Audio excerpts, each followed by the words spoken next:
마더스데이가 되면 제 마음에 드는 생각이 하나 있습니다. 결혼한 지 얼마 되지 않아서 잠시 직장 생활을 하고 있을 때였는데요. 학원에서 선생님을 좀 했습니다. 그리고 집으로 돌아오는 길에 전철 안에서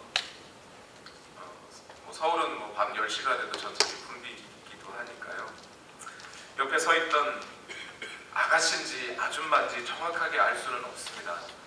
그런데 전철이 덜컹 하면서 제 발을 밟았어요. 힐 밟았습니다. 엄청나게 아팠어요. 집에 와서 양말을 벗어봤더니 껍질이 까졌어요. 그때 제 발을 밟은 그 아가씨인지 아줌마인지 모를 그분께 제가 어떻게 대했을까요? 이 여자가 뭐 이랬을까요? 아, 괜찮습니다. 괜찮습니다. 안 아픕니다. 안 아픕니다. 이랬어요. 그리고 집에 돌아왔는데 그때 제 큰애가 1살 막 이럴 때였어요. 1살, 2살 막 이럴 때인데 밤 10시, 11시 다 돼서 집에 들어왔는데 몸도 피곤하고 학원 강사라는 직업이 목도 많이 쓰는 직업이라 목도 많이 아픈데 아내가 현준이를 좀 봐달라는 거예요. 그때 현준이가 잘 잠도 자지도 않고 가만 내버려두면 지 혼자 새벽 2시, 3시까지 잠을 안 자는 아이였어요. 아내는 힘들다고 자기도 힘들다고 현준이를 봐달라는 거예요. 저보고 좀 씻을 수 있게. 그때 제가 어떻게 했을까요? 제 아내에게 짜증을 좀 냈습니다. 아내도 일하고 피아노 애들 가르치고 그리고 퇴근해서 아이 보느라고 힘들었을 텐데 제가 왜 그랬을까 싶어요. 생전 처음 보는 여자에게 피곤하고 또 퇴근길에 내 발등이 까지도록 내 발을 밟은 여인에게는 화도 내지 않으면서 내가 사랑해서 또 내가 쫓아다니면서 결혼해달라고 해서 만난 여인에게는 쉽게 짜증도 내고 심지어 마음에 쌓은 분을 며칠이고 풀지 않는 나. 부패한 사회나 타락한 정치인들을 입에 올리면서 이야기할 때는 법을 잘 지켜야지 어떻게 의롭게 살아가는 사람들이 어떻게 정치인들이 도덕과 의무를 다하지 못하냐고 그렇게 당당하게 얘기하면서 결혼할 때 그렇게 당당하게 서약했던 결혼서약 기쁠 때나 슬플 때나 아플 때나 건강할 때나 내 몸같이 사랑하겠습니까? 한다고 그 맹세했던 그 기억은 가물가물해버리는 나. 어쩌면 나는 하나님 앞에도 죄인이지만 아내 앞에서도 죄인과 같은 마음을 가지고 살아가야 하는 것은 아닌가. 그런 생각을 1년에 한 번 이맘때쯤 합니다. 맨날 하면 좋겠지만 가끔씩 하게 돼요. 그래서 그런 이맘때가 되면 어머니들에 대해서 참 대단한 분들이다. 남자들도 대단하지만 여인들, 특히 어머니들은 참 대단한 분들인 것 같다는 생각을 하게 됩니다. 가족과 또 자녀들을 지키고 잘 길러보겠다는 그 열정, 아버지들보다 남자인 저 같은 사람들보다 훨씬 더 강한 것 같아요. 황수관 박사님 아시죠, 여러분? 황수관 박사가 1945년 해방둥이였답니다. 당시 황 박사님의 가족은 일본 히로시마에 살고 있었는데요. 여러분 히로시마가 어딘지 아시죠? 1945년에 2차 대전이 종전될 때 히로시마와 나가사키라고 하는 두 도시에 핵폭탄이, 원자폭탄이 떨어졌습니다. 그 중에 하나였던 히로시마에 살고 있었다는 거예요. 그리고 황 박사님은 누나가 위로 둘이 있었습니다. 자기 위로 2살 터울이 되는 2살 또 4살 위에 누나들이 있었는데요. 1945년 해방둥이인데 원자폭탄이 떨어지는 그 히로시마에 엄마 뱃속에 있었다는 거예요. 그때, 그 당시에. 그런데 원자폭탄이 떨어지던 바로 그때 폭탄 소리에 놀란 아버지는 황급히 집을 뛰쳐나가면서 이렇게 말하더래요. 얼른 따라와! 이렇게 말하더래요. 물론 자기는 몰랐겠죠. 나중에 들은 얘기겠죠. 그런데 만삭이 된 어머니는, 이 황 박사님을 이 뱃속에 품고 있던 어머니는 2살 난 딸, 4살 난 딸을 들쳐 업고 뛰더라는 거예요. 아버지는 뛰면서 야 빨리 따라와 이러는데 아버지만 혼자 튀어버리더라고요. 그때 황 박사님의 아버지가 그 생각을 했답니다. 전쟁터에 처자식을 버리는 아비는 있어도 전쟁터에서 자식 버리는 어미는 없구나. 다시는 처자식을 두고 혼자 튀지 말아야지 라고 결단을 하셨답니다. 그리고 한국으로 넘어오셨대요. 몇 년 후에 1950년 한국전쟁이 터졌습니다. 예상하시죠? 그때 황 박사님은 5살. 전쟁을 피해 떠돌아다니 피난민으로 살았어야 했는데 아버지 어머니가 맨 앞에 앞장서고 5살 된 황 박사님이 그 뒤에 서고 그 뒤에 작은 누나, 맨 마지막에 큰 누나가 뒤따라갔답니다. 각자 다 큰 짐을 지고 아버지는 지게짐을 지고 피난을 갔대요. 갑자기 저 앞에서 수류탄이 뻥 하고 터졌습니다. 어떻게 됐을까요? 지게를 지고 가던 아버지는 바로 그 옆자리 수렁으로 처박혀 버렸습니다. 금세 정신을 차리고 막 돌아봤더니 처자식이 없는 거예요. 그래서 막 찾아서 봤더니 자기는 지게짐을 지고 떨어졌는데 자기 아내는, 황 박사님의 어머니는 자기가 들고 있던 모든 보따리 집어 던지고 세 남매를 품에 안고 엎드려져 있더라는 거예요. 위급한 상황이 되면 언제나 자기 몸을 돌보지 않고 자식을 지킨다. 어머니들은 그렇게 한다는 것을 황 박사님은 그때 아셨다는 겁니다. 그러고 보면 에베소서 5장 25절에 사도 바울은 이런 명령을 해요. 교회를 향해서 남편 된 이 여러분 아내를 사랑하기를 그리스도께서 교회를 사랑하셔서 교회를 위하여 자신을 내주심같이 하십시오. 이렇게 말씀을 해요. 왜 그럴까요? 왜 아내더러는 남편을 존경하라고 하면서 남편더러는 아내를 당신의 몸처럼 사랑하십시오 라고 사도 바울이 얘기를 한 걸까요? 남편들이 그렇게 안 하니까. 얼마나 사랑을 안 했으면 그렇게 예수님이 교회를 사랑하신 것처럼 그렇게 남편들이요 좀 사랑해 보십시오. 자기 몸 지키려고 사랑하지 말고 처자식을 지키는 것을 자기 몸 던져가면서 한번 사랑해 보십시오 라고 남편들에게 얘기를 했을까요? 어머니들은 이미 자녀들을 위해서 또 가족을 지키기 위해서 자기 몸을 버리는 사람들이에요. 이미 그 마음을 알고 있어요. 그러니까 바울이 굳이 아내들더러 남편 사랑하기를 자기 몸 버리듯이 그렇게 예수님처럼 사랑하십시오 말하지 않아도 어머니들은 그렇게 사랑한다는 걸 알고 있었던 것 같아요. 특히 아들을 군대 보내시는 부모님들 계시지요. 아들을 군대 보내면 아버지들은 아들에게 뭐라고 하는지 아십니까? 돌아서서 울망정 아들 군대 가는 아들 앞에 어깨 툭툭 두들기면서 잘 갔다 와. 군대 한번 가서 고생 한번 해봐야 남자가 되는 거야. 이렇게 얘기해요. 그런데 어머니들은 체면도 염치도 주변 사람들의 평판도 아랑곳하지 않아요. 내 아들 군대 가서 맞으면 어떡해. 내 아들 군대 가서 죽으면 어떡해. 다치면 어떡해. 그 마음이 어머니들에게 항상 있더라고요. 저도 그래서 큰 코 다칠 뻔했습니다. 제가 해군이었는데요. 해군 정복은 흰색이에요. 물론 검은색, 겨울에는 동정복은 검은색이고 하정복은 흰색입니다. 그런데 훈련소에서 퇴소하는 날 부모님이 오셨어요.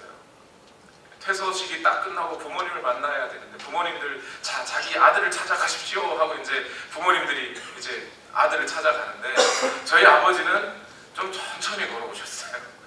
아들인데. 근데 제 어머니는 벌써 제 퇴소식 하는 사이에 제가 어디 있는지 알고 계셔요. 다 똑같이 흰 옷을 입고 얼굴은 새카만데 자기 아들이 누군지 어머니는 알아요. 당장 달려와서 저를 끌어안고 아들 하면서 눈물을 흘리는데 어머니 립입술에 있던 립스틱이 제 흰 정복을 다 묻었어요. 그 옷 입고 이제 후반기 교육을 받으러 가야 되는데 이 빨간 립스틱이 다 묻어가지고 고생할 뻔했습니다. 어머니들은 그런 체면과 평판을 따지지 않는 것 같아요. 특히 한국 영화 중에 공공의 적이라는 영화가 있어요.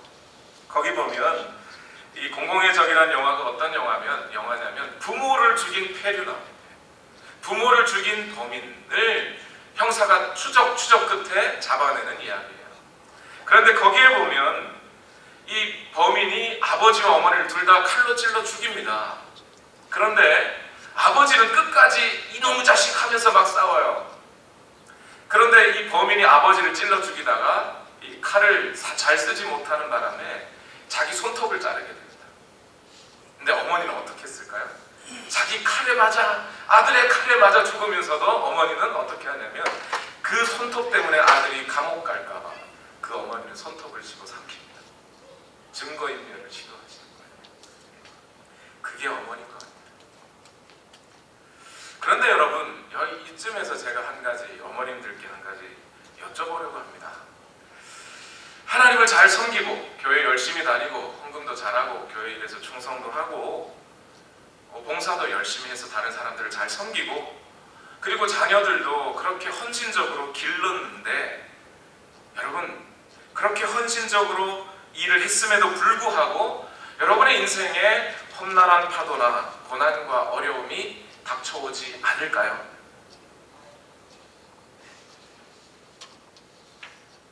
어떤 분들은 그렇게 믿는 분들이 있는 것 같아요.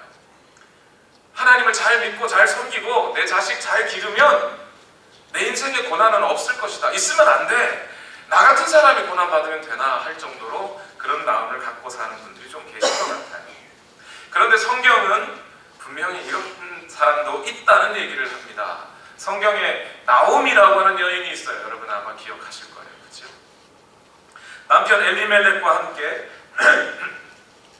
두 아들을 낳고 베들레헴에서 잘 살고 있었습니다. 그런데 흉년이 들자 베들레헴에 먹을 것이 아무것도 없게 됐어요.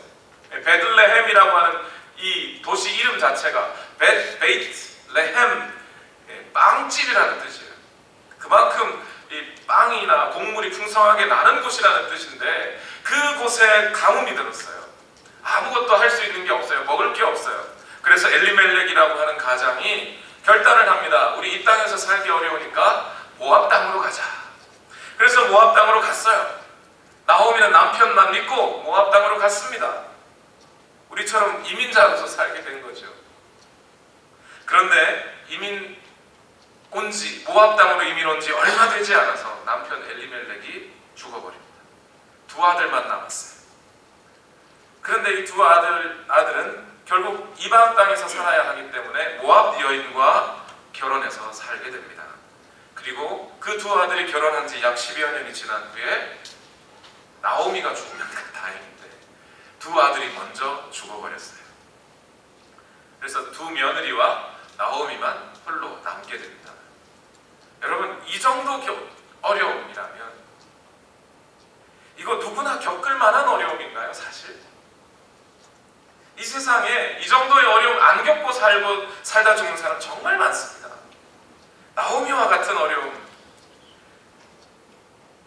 타국까지 와서 모압이라고 하는 흔히 말하는 이방인의 땅이라고 하는 모압 땅에까지 가서 생고생하면서 사는 것도 부족해서 거기서 어떻게든 자녀들 잘 먹여 키워보려고 살았는데 그 땅에서 남편 죽고 아들까지 다 죽어버렸어요.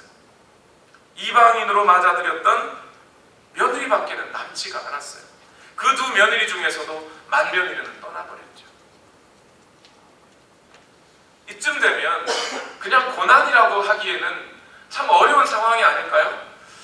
나오미의 마음, 하나님 내게 왜 이런 고통을 주십니까? 이런 말도 안 나오지 않을까요? 웬만큼 힘들어야 힘들죠. 그냥 멍한 상태가 되지 않았을까 싶어요. 단순한 경제적인 어려움을 넘어서서 영적인 고민이나 고통에 빠져드는 경우들도 있어요. 가족을 위해서 다 희생했는데 가족이 전혀 알아주지 않을 때, 마더스데이라고 꽃으로 퉁치고 말려고 할 때, 꽃도 안 줄 때, 엽서도 안 줄 때, 그 정도면 또 다행이죠. 내 아들이 맨날 밖에 나가면 맞고 들어오는데 그것도 속상한데 내 아들 때린 놈은 공부도 잘하고 운동도 잘하고 다른 사람들한테 맨날 칭찬만 받고 내 아들만 괴롭혀. 그럴 때 여러분 어떤 마음 드십니까? 대부분의 사람들은 건강에 무슨 응급 상황이 발생할까봐 보험을 들어요. 건강보험을 듭니다. 자동차 사고 날까봐 큰 손해 입을 수 있으니까 자동차 보험 듭니다. 집에 도둑이 들거나 불이 나면 집에 큰 재산적인 손해를 입을지 모르니까 하우스 보험을 들어요. 또 내가 죽으면 우리 가족 누가 지키나 하면서 생명보험을 들기도 합니다. 그런데 우리에게, 여러 어머니들에게 그렇게 모든 것을 희생하면서 살았는데 갑작스러운 영적인 응급 상황이 발생했습니다. 예기치 못한 큰 고난이 닥쳤을 때 고난을 어떻게든 뚫고 이겨내려고 하는데 나는 의롭게 살려고 하는데 모든 일들은 잘 되지 않고 오히려 악한 사람들은 더 잘 되는 것이 눈에 보일 때 정직하게 시험 친 내 아들은 대학 입학고사에서 실수해가지고 그 전날 밤새느라고 평균보다 절반도 못 맞췄는데 컨닝했는데 서울대를 갔어요. 물론 그런 경우는 거의 드물지만 이게 하나님, 이게 공평한 겁니까? 내가 대체 이러고 살아도 괜찮은 겁니까? 그런 마음이 들 때 여러분은 어떤 보험을 들고 계시나요? 어떻게 그런 험한 세상을 헤쳐나가실 수 있겠습니까?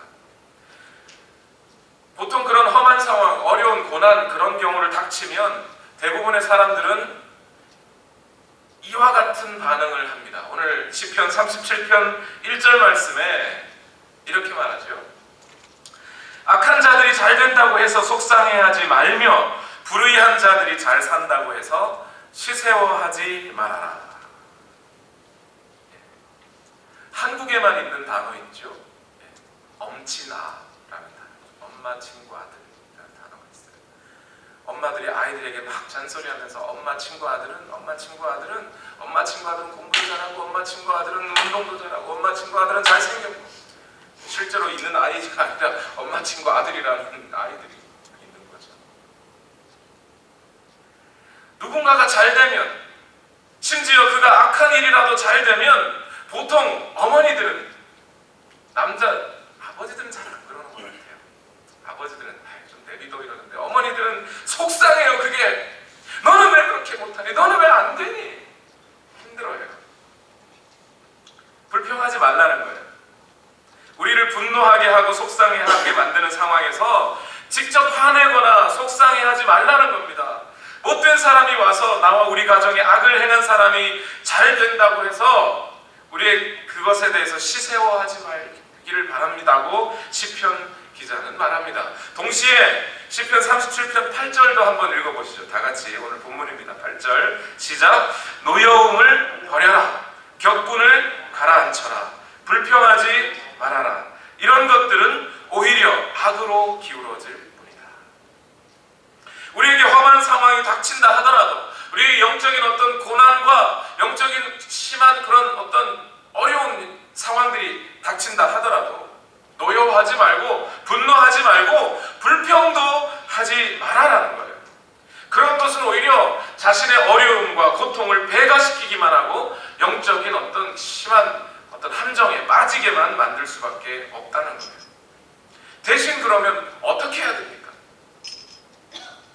내 아들이 아파 죽어가는데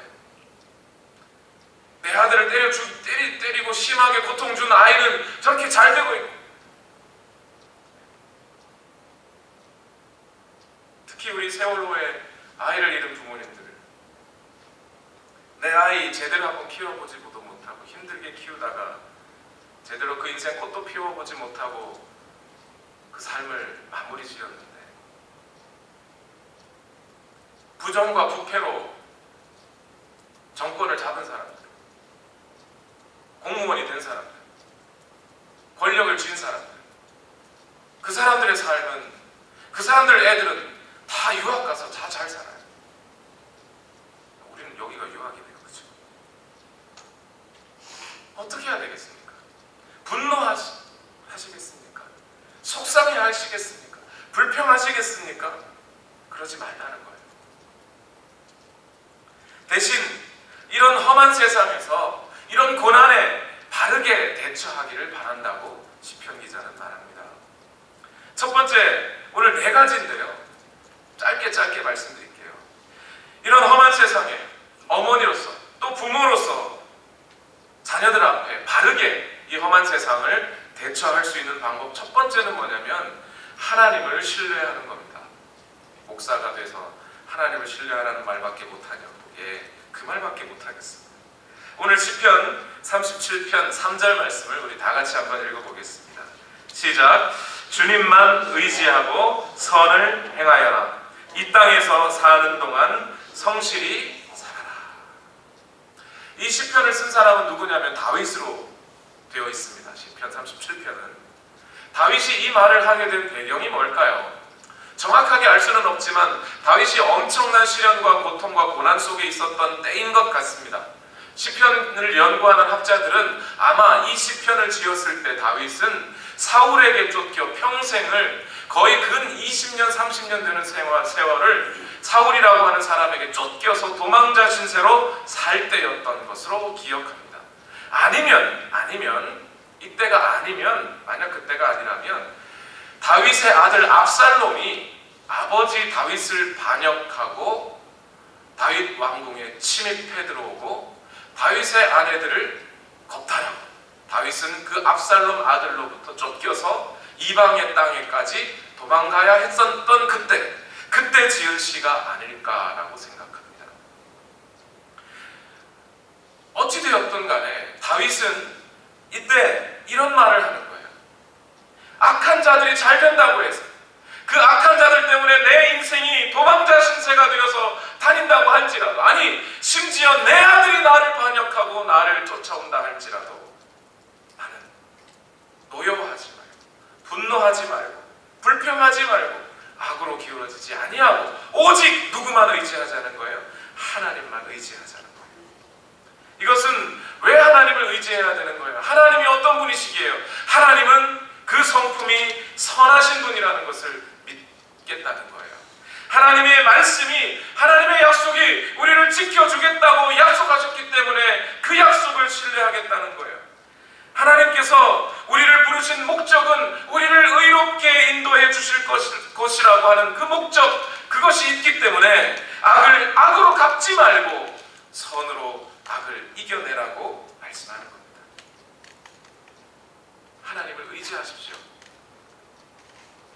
여러분의 자녀가 고통스러워하고 아니면 심지어 여러분 자신이 고통스러워질 때에도 하나님을 의지하십시오. 왜 하나님을 의지해요? 하나님, 내 손은 작으니까 내가 원수 갚으면 조금밖에 못 갚아요. 하나님 크신 손으로 원수 갚아주십시오. 이런 뜻인가요? 네. 그런 뜻이 아니라 하나님을 의지하는 그 강도에 따라, 얼마나 하나님을 의지하느냐에 따라 오늘 내 마음에 참된 평화가 임하기 때문에 그래요. 믿음이 강할수록 우리는 험한 세상에서 참된 평화를 얻어낼 수 있습니다. 우리 어머니들, 특별히 가족을 사랑하는 마음이 너무 강한 나머지 내가 다 챙겨야 한다고 생각할 때가 있어요. 요즘 어머니들 좀 과하더라고요. 아들이 회사에 취직했는데 취직한 다음날 어머니들이 바카스 사들고 쫓아나가요. 회사로. 우리 아들 잘 봐달라고 바카스 돌립니다. 아이가 밖에서 무슨 일이라도 잘못되거나 누구에게 맞으면 지구 끝이라도 쫓아가서 원수를 갚아줘야 속이 시원한 게 어머니 마음 아닌가요? 압니다. 그러나 그것은 옳은 것이 아니에요. 하나님을 신뢰하고 선을 행해야 합니다. 내 자녀가 밖에서 잘못하면 그 자녀의 손을 끌고서라도 정중하게 그 아이가 잘못한 사람에게 가서 사과하십시오. 부모가 용서 구하는 모습을 보여주면 그 아이는 커서 분명히 용서하는 사람으로 성장되어 있을 겁니다. 여러분의 아이가 다른 사람에게 물질적으로, 육체적으로, 정신적으로 손해를 입히면 그에 더해서 그 사람에게 선으로 갚아주시는 분들이 되십시오. 그래야 여러분의 자녀들은 타인을 존중할 줄 아는 아이가 될 것입니다. 험한 세상에 의로운 것이 무엇인지, 선한 것이 무엇인지 아이는 부모로부터 배우게 되어 있어요. 목사님, 그렇게 하면 우리 아이가 자신감이 없어져서 이 세상 어떻게 살아갑니까? 예, 걱정하지 마십시오. 자신감 없을 수 있습니다. 그러나 자신감 없는 자녀들보다 자신의 잘못을 부끄러워할 줄을 모르는 사람이 이 세상에서 더 큰 죄를 짓고 살아갑니다. 자신감이 많은 사람들이 오히려 큰 죄를 짓고 그 죄에 대해서 부끄러워할 줄 모르는 사람이 더 큰 죄를 짓습니다. 그것이 하나님 앞에 득죄하는 것이기도 합니다.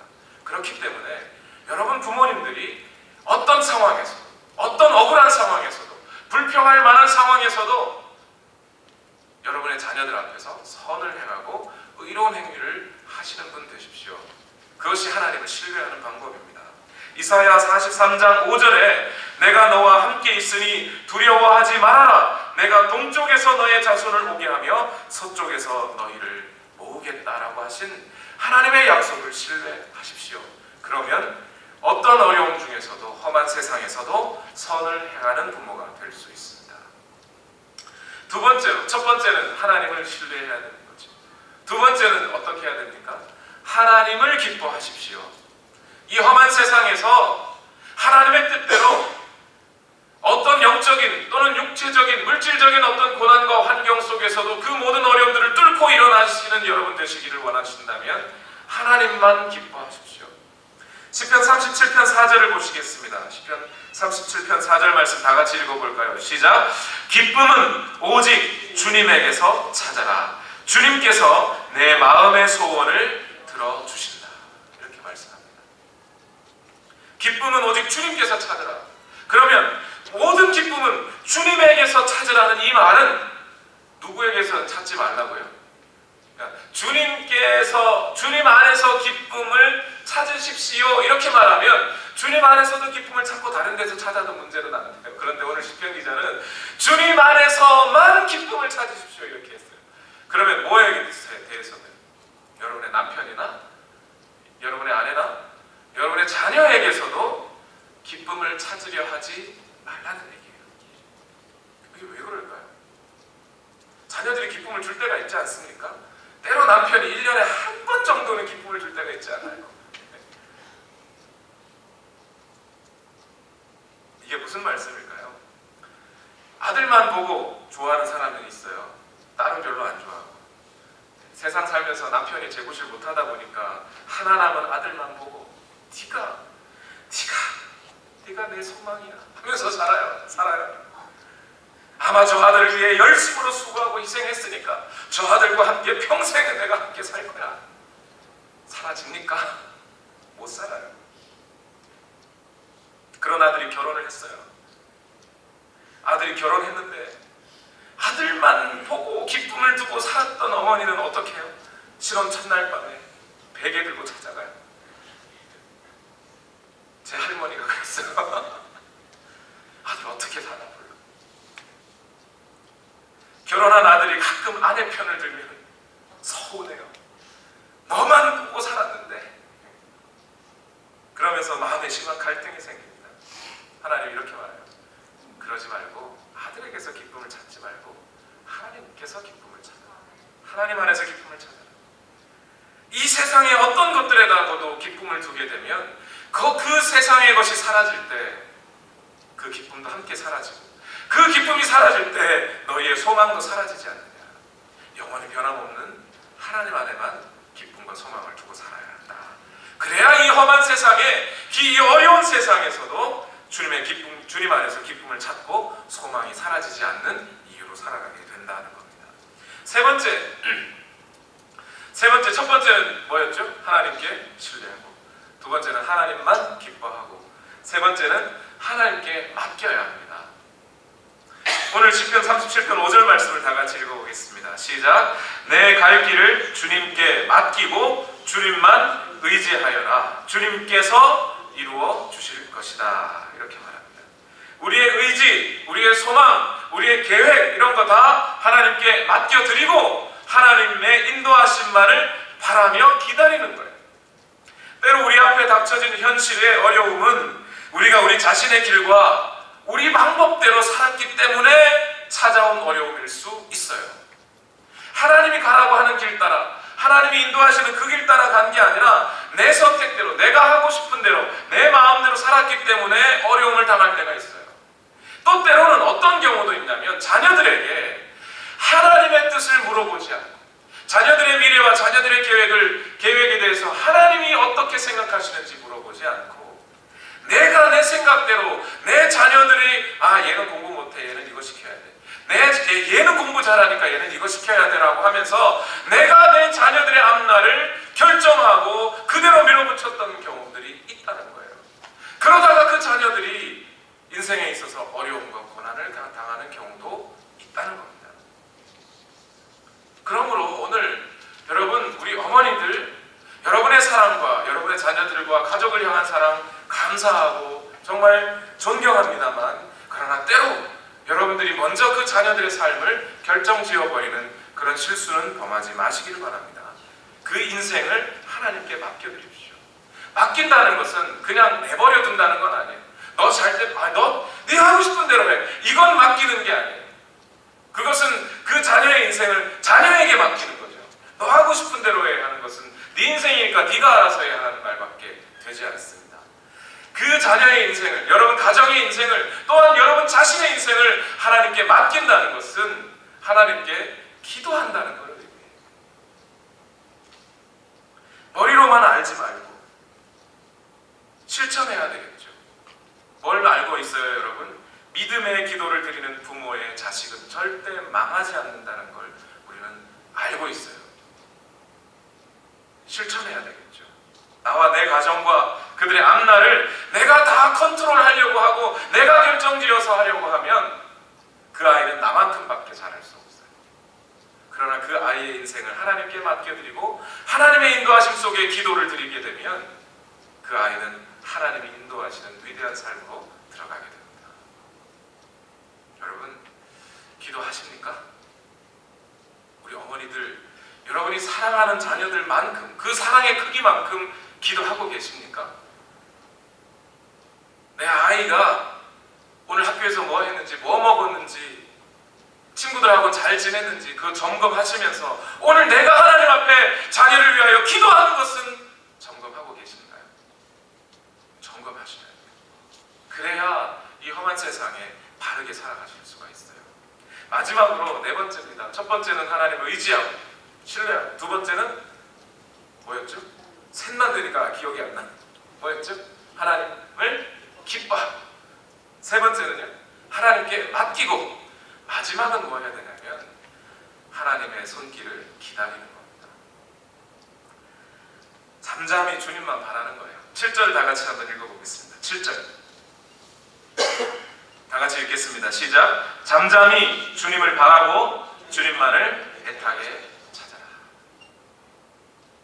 우리는 주님 앞에서 잠잠히 주님이 우리의 삶에 개입해 주시기를 기다립니다. 보통 우리가 기도할 때 실수하는 게 이런 거죠. 기도해놓고 당장 답이 오기를 원해요. 하나님 들어주시옵소서 하고 돌아서면 바로 이루어지기를 원해요. 오늘 기도해놓고 내 자녀가 왜 오늘 기도했는데 내 자녀는 말을 이렇게 안 듣냐고 그래요. 하나님이 내가 이러는 사이에 벌써 속에 불평이 막 생겨버렸어. 응답해 줄게 말도 안 끝났는데, 마침표도 안 찍었는데, 그러면서 나와 내 가족과 내 자녀들의 삶에 개입해버리는 거죠. 하나님의 삶이, 하나님의 손길이 임하기도 전에 먼저 개입해버렸어. 기다리십시오. 하나님을 신뢰한다면, 하나님을 의지한다면 기다리십시오. 속단하지 마시고 기다리십시오. 우리는 때로 우리 인생에서 전혀 닥치지도 않을지 모를 그런 어려움을 예상하고 미리 두려워하거나 허둥지둥 될 수도 있어요. 어젯밤에 천둥치는데 어떻게 이러다가 우리 집 깨지는 거 아니에요? 정말 무섭게 치더군요, 오늘 새벽에. 근데 여러분 여기 다 왔잖아요. 그렇죠? 별 사고 없으셨잖아요. 하나님 다 지켜주십니다. 미리 우리가 겁먹지 말고, 두려워하지 말고, 조바심 내지 말고, 속단하지 말고, 우리 애는 벌써 틀려먹었어라고 생각하지 말고 끝까지 하나님의 손길이 임하는 것을 기대하시기를 부탁드립니다. 말씀을 맺습니다. 믿음으로 하나님을 의지하며 기다리던 믿음의 여인들을 우리는 성경에서 자주 보게 됩니다. 사렙과 가부가 그랬고요, 수넴 여인이 그랬고, 두 렙돈의 헌금을 드렸던 과부도 그러했고, 예수님과 함께 끝까지 십자가의 길을 따르던 여인도 그랬고, 끝까지 입을 다물며 자기 아들이 죽어가는 모습을 보면서 하나님의 뜻을 기대하고 기다리고 있었던 마리아도 그랬습니다. 바울과 함께 믿음의 동역자로 살았던 브리스길라와 아굴라 부부도 그러했고, 인생의 험난한 길을 만나더라도 믿음을 가지고 이겨내면서 자신의 삶을 다 하나님께 맡기고 살았던 어머니들, 아버지들, 이 험한 세상에 하나님의 의를 심고 사는 부모님들이 많이 있었습니다. 그 중에 한 분만 소개하고 말씀을 마치려고 합니다. 안중근이라고 하는 분을 아시지요? 이토 히로부미를 총으로 쏴서 죽이고 결국 우리나라의 어떤 독립에 크게 이바지한 분입니다. 그래서 안중근 의사라는 이름을 붙여주었죠. 이 안중근 의사가 일본 법원에서 사형 언도를 받았습니다. 그리고 이제 죽을 날이 며칠 되지 않아서 안중근 의사의 동생이 면회를 가게 됩니다. 그렇게 면회를 갈 때 안중근 의사의 어머니가 조마리아라고 하는 여자인데요. 이 어머니가 그 안중근 의사의 동생 편에 이런 편지를 붙여줍니다. 그 편지의 내용이 얼마 전에 공개가 됐어요. 이렇습니다. 내가 만약 늙은 어미보다 먼저 죽은 것을 불효라고 생각한다면 이 어미는 웃음거리가 될 것이다. 너의 죽음은 너 한 사람 것이 아니라 조선인 전체의 공분을 짊어지고 있는 것이다. 네가 항소를 한다면, 다시 소를 제기해서 나 깨끗하다, 죄 없다 이런 얘기죠. 항소를 한다면 그것은 일제의 목숨을 구걸하는 것이다. 네가 나라를 위해 이에 이른즉 딴 맘 먹지 말고 죽으라. 옳은 일을 하고 받은 형이니 비겁하게 삶을 구하지 말고 대의에 죽는 것이 어머니에 대한 효도이다. 아마도 이 편지가 이 어미가 너에게 쓰는 마지막 편지가 될 것이다. 여기에 너의 수의를 지어 보내니 이 옷을 입고 가거라. 믿음의 어머니들에게 바라는 모습이 이런 모습이 아닐까 싶습니다. 끝까지 이 세상이 험하고 또 부패하고 부정하고, 그래서 이 세상 속에 파묻혀서 그 자녀들이 함께 부패해지고 죄 속에 빠져든다 할지라도 끝까지 어머니는 그 자식이 살아나기를 바라고 하나님만 의지하고, 오늘 내가 죽어도, 아니 심지어 오늘 내 자녀가 죽어도 하나님께서 다시 살려다 주실 것을 믿으며 오늘 인생 가운데서 이 험난한 세상에서 하나님의 의를 이 땅에 심어가는 그런 부모님, 그런 어머니들 다 되시기를 예수님의 이름으로 축원합니다. 기도하겠습니다. 우리 지금 다 같이 함께 기도하실 때에 우리 하나님 앞에 이렇게 기도합시다. 우리 어머님들, 여러분의 사랑 잘 압니다. 가족을 위한 헌신과 희생 알겠습니다. 감사합니다. 그러나 때로는 이런 희생과 사랑과 헌신이 도에 지나쳐서 하나님의 손길을 가로막지는 않는지요. 나 자신의 사랑이 너무 큰 바람에 하나님이 지켜주시는 것에 대해서 불신하지는 않았는지요. 여러분의 인생도 하나님이 지켜주셨다면 여러분의 자녀의 인생도 동시에 지켜주실 것을 믿으십시오. 이 시간 우리 다같이 부모님들 함께 기도하실 때에 주여 내게 믿음 주십시오. 주여 내게 주님의 성품을 의지하는 그 신뢰하는 믿음을 주십시오. 주님 안에서만 기쁨을 찾고 주님 앞에 간절히 나의 인생과 우리 모든 자녀들의 인생을 맡기며 기도하오니 주님의 손길이 우리 모든 삶을 지배해 주옵소서라고 우리 시간 다같이 한 목소리를 합심하여 통성으로 기도하겠습니다. 살아계신 아버지 하나님, 오늘도 하나님의 은혜와 사랑을 기대합니다. 오늘도 주님 앞에 기도하오니 하나님 역사하여 주시옵소서. 우리의 모든 삶을 인도하여 주시옵소서. 오늘 나의 자녀들을 위하여, 내 가족을 위하여 기도하는 어머니 되게 하여 주옵소서. 내가 내 인생 가운데서 내 마음대로 인생을 걸어가지 아니하고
험난한 세상 속에서도, 한국전쟁의 그 피폐함 가운데서도 우리 믿음의 어머니들은 끝까지 하나님만 신뢰하고 하나님께만 인생을 맡겨드리며 하나님께만 기도하고 그렇게 이 험한 세상 속에 의를 심어 왔습니다.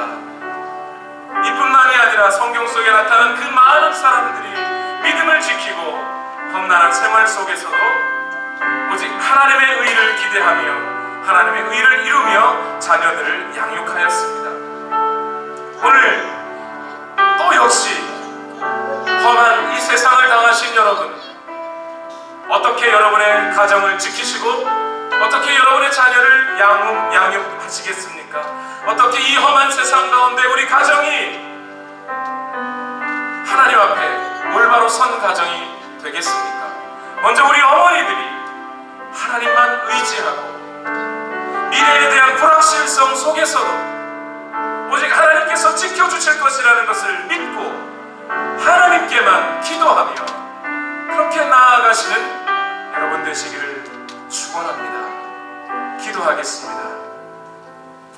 살아계신 아버지 하나님, 오늘도 우리의 인생을 주관하시고 우리의 잠시 동안의 인생도 간섭하시고 오늘 하루의 삶도 지키시고 보호하시며 눈동자와 같이 우리의 머리카락까지 세신 받으신 하나님, 그 하나님이 오늘 나의 인생을 여기까지 인도하셨다 함과 같이 오늘 또한 우리 가정과 우리 자녀들의 모든 삶도 인도하실 것을 믿습니다.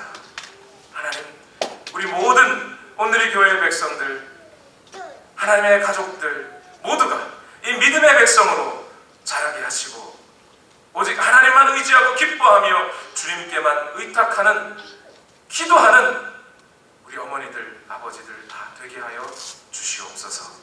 역사하여 주실 줄 믿사옵고 이제는 우리 구주 예수 그리스도의 은혜와 하나님 아버지의 만극하신 사랑과 성령님의 교통하심이 믿음의 어머니로, 믿음의 아버지로 서 있기를 원하는 우리 모든 성도들 마음과 생각과 가정과 직장과 일터와 학업 위에 지금부터 영원토록 함께하옵시기를 예수님의 이름으로 간절히 축원하옵나이다.